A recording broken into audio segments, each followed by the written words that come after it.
Olá, é com alegria em nossos espíritos que nos colocamos agora nessa opção de trabalho com Jesus. Hoje vamos conversar um pouco sobre as aflições, sobre as bem-aventuranças também. Vamos lá.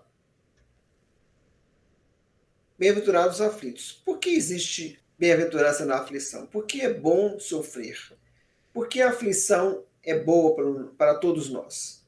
Isso é uma questão importante em termos de nos perguntar. Jesus comenta também mais um pouquinho. Bem-aventurados os que choram, pois que serão consolados. Mas então pergunta-se, por que sofrem uns mais que os outros? Por que uns nascem na miséria e outros na opulência, sem coisa alguma haverem feito que justifique essas posições? Por que uns nada conseguem, ao passo que a outros tudo parece sorrir? Todavia, o que ainda menos se compreende é que os bens e os males sejam tão desigualmente repartidos entre o vício e a virtude, e que os homens virtuosos sofram ao lado dos maus que prosperam. Então, bem-aventurados os aflitos. São essas questões que a gente tem que se perguntar. A aflição é boa? Por que ela é bem-aventurada? Por que é bem-aventurado chorar? Por que é bem-aventurado chorar que será consolado? São questões importantes que a gente tem que se perguntar para entender o pensamento do Cristo. Que com certeza ali tem muito ensinamento, tem muita importância para a gente começar a entender. E com certeza, se a gente conseguir compreender a verdade, como ele já nos falou, essa verdade vai nos libertar da ignorância e dos males. Mas convidamos a nossa amiga Luz para explicar melhor esses temas. Vamos lá. Meus irmãozinhos, Jesus nos abençoe. Mais um encontro nosso, né, para aprender mais um pouquinho sobre o Evangelho do nosso Mestre. Para entendermos essas palavras do Evangelho de Jesus, precisamos ter uma compreensão e aceitação de que grande parte dos nossos sofrimentos de hoje são resultado de nossas faltas do passado. Mas com isso, nós temos que aceitar também a reencarnação. Porque, olha bem, justiça das aflições. Então, nessa parte das bem-aventuranças, Jesus vem dizendo para nós, bem-aventurados os que choram, bem-aventurados os que sofrem perseguição, bem-aventurados os aflitos. E a gente fica pensando, meu Deus, eu, desde que nasci, eu tenho uma vida correta, sou honesto, sou temente a Deus, sou religioso. Por que eu tenho que sofrer para eu ser bem-aventurado? Né? Então, nós vamos lá atrás, quando Jesus estava fazendo as suas pregações, no início que ele diz, não vim mudar a lei ou de Deus ou dos profetas, vim colocá-la em prática. E nessa prática que Jesus coloca, ele deixa para nós 2 mandamentos. Resumiu aqueles 10 mandamentos, né, do profeta Moisés, que recebeu lá no Monte Sinai. Ele resumiu tudo aquilo em 2. Então ele diz, amar a Deus sobre todas as coisas e ao teu próximo como a ti mesmo. E esse mandamento de Jesus, ele diz também, em verdade vos digo, que não passarão o céu e a terra sem que tudo esteja na lei, seja cumprido. Olha bem, tudo que está na lei tem que estar cumprido, nesse amar o próximo, principalmente. Quando, mais tarde, no nosso estudo de semana passada, Jesus fala com o nascer de novo, então nós começamos a ter entendimento das reencarnações.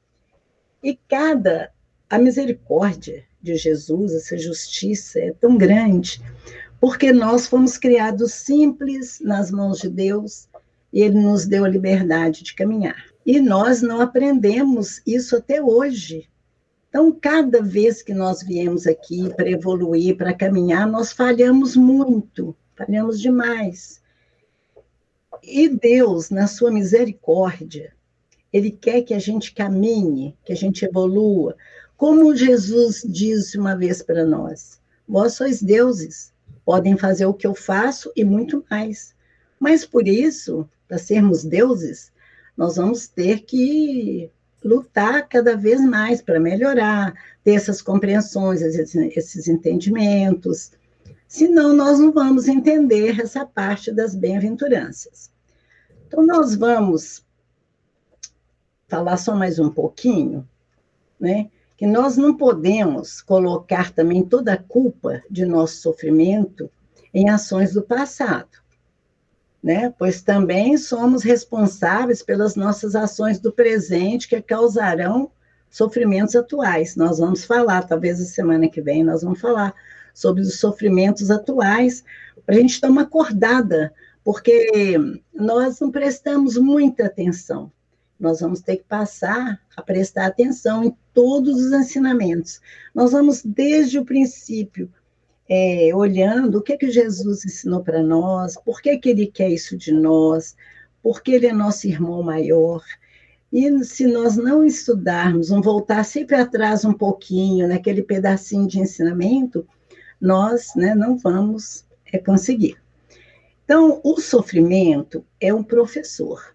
E nós temos que aproveitar cada lição, mas não podemos causar mais aflições do que já estamos vivendo, porque senão nós não vamos caminhar, nós vamos ficar sempre, né, fazendo um pouco, ficando devendo mais do que a gente está saudando e tudo.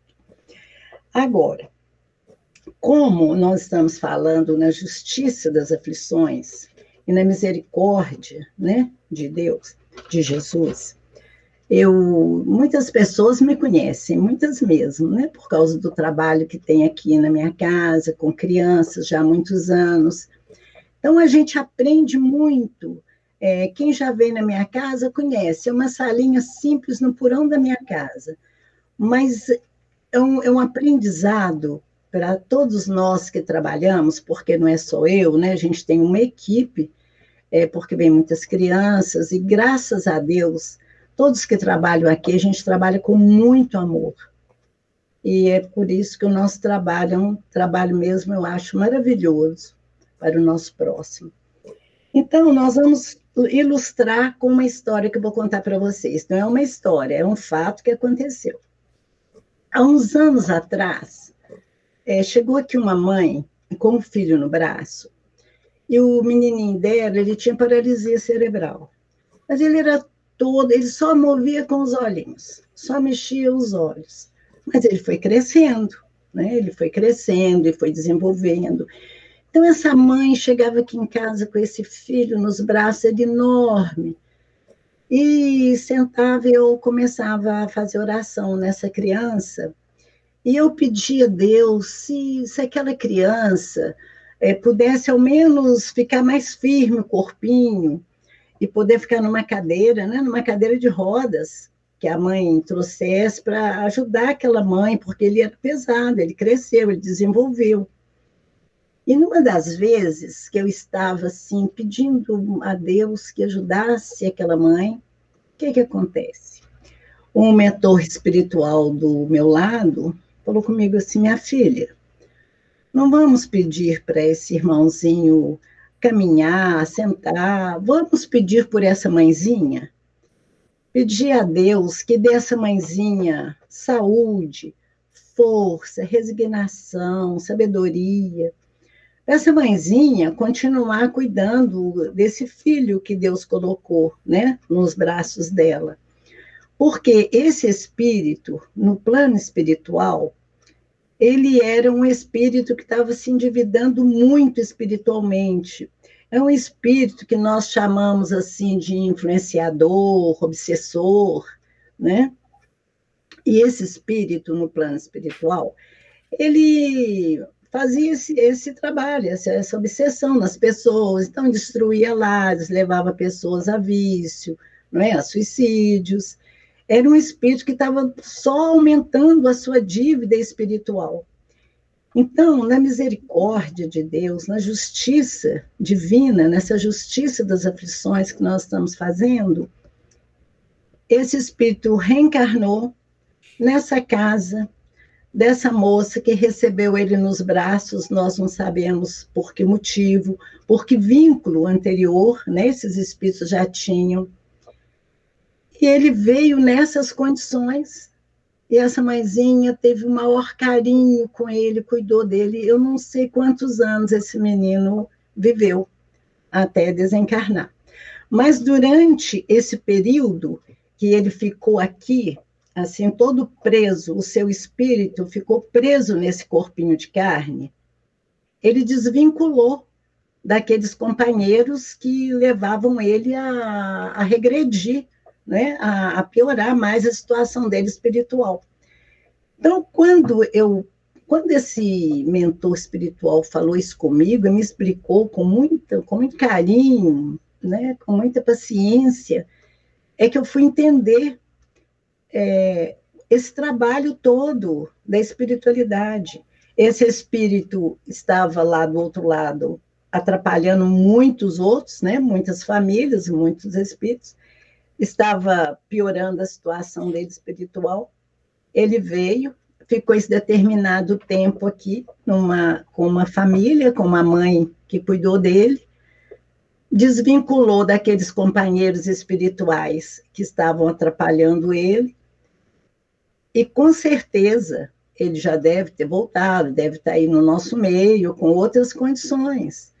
Então, isso, eu não sei se se eu estou conseguindo passar para vocês bem, né, esse fato. Mas o que eu estou explicando para vocês é que a justiça divina está aí. Essa aflição dessa mãe, porque essa criança, ele não tinha, acho que muito, né, que pensar, não sei. O espírito, com certeza, estava recebendo alguma ajuda. Recebeu ajuda. Só desse tempo que ele ficou aí preso nesse corpinho de carne, ele recebeu ajuda, porque desvinculou da maldade. Então a gente fala, não, coitada dessa mãe, meu Deus, como que pode ter um filho assim? E nós não podemos fazer esse tipo de julgamento, porque está aí a justiça divina. Essa mãe, esse espírito dessa mãe, como evoluiu nessa passagem aqui na Terra, de ter esse carinho com esse filho, com esse espírito, e cuidou dele. Esse espírito, nesse sofrimento, como ele melhorou a situação dele. Então, são coisas simples, aparentemente, que nós temos que prestar atenção, que nós não prestamos atenção. Né? A minha vontade era que a criança melhorasse.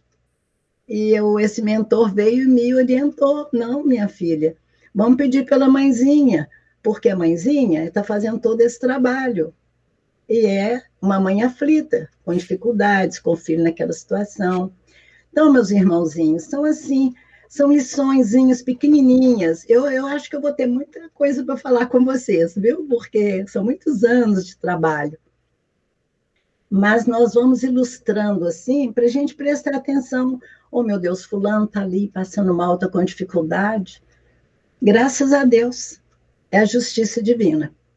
Então, meus irmãozinhos, Jesus nos abençoe e até a próxima semana, com fé em Deus, né? Nós vamos estar novamente juntos. Fiquem com Deus.